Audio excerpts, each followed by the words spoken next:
dernier volet du programme ARC-en-CEP pour les personnes atteintes de la sclérose en plaques, c'est le volet de la pratique énergétique. Alors Manuel, j'aimerais te poser cette question. Pour quelles raisons proposer la pratique énergétique pour les personnes atteintes de sclérose en plaques? La pratique énergétique permet de lâcher prise et d'accepter la situation, de libérer les nœuds émotionnels, d'harmoniser le corps et l'esprit, de réduire les états de stress, les tensions musculaires et les troubles du sommeil. Oui, mais alors concrètement, comment fonctionne cette pratique? Y a-t-il une explication? Des recherches sont effectuées dans ce domaine.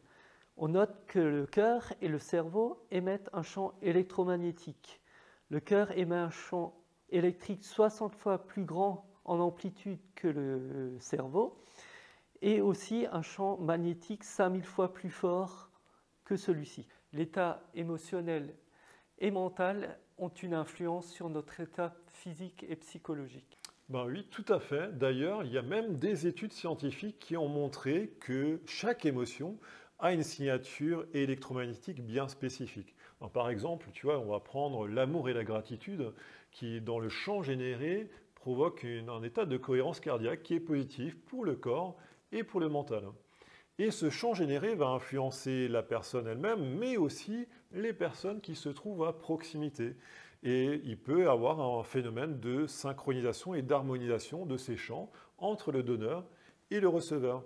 Et d'ailleurs, dans cette pratique énergétique, nous nous mettons tous les deux dans un état de cohérence cardiaque et méditatif, et on va transmettre ce champ à la personne, ce qui va libérer des blocages. Alors je vous propose d'ailleurs de regarder le témoignage de Nathalie, qui a vécu une pratique énergétique dans le cadre de sa sclérose en plaques, et je vous laisse simplement déjà le découvrir.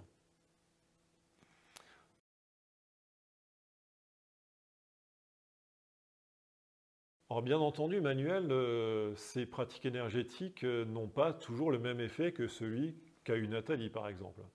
On peut recenser vraiment plusieurs effets variables selon la personne. Ça peut partir simplement d'un retour à un état de sérénité, à un état de mieux-être. On peut constater par moment une diminution, une réduction, voire par moment une suppression même des douleurs ou même des symptômes de la sclérose en plaques. À d'autres moments, il peut y avoir même une crise de symptômes. Et cette crise de symptômes dure généralement de manière transitoire pendant 48 heures. Après, il y a un retour à la normale et surtout un sentiment de mieux-être chez la personne après ces 48 heures. En tout état de cause, cette pratique énergétique, comme tous les aspects développés dans ce programme ARC-en-CEP, ne se substitue en aucun cas à votre traitement médical. Seul un médecin peut vous prescrire, peut vous faire un diagnostic, ce qui n'est pas notre cas. Le programme ARC-en-CEP est complémentaire au traitement médical.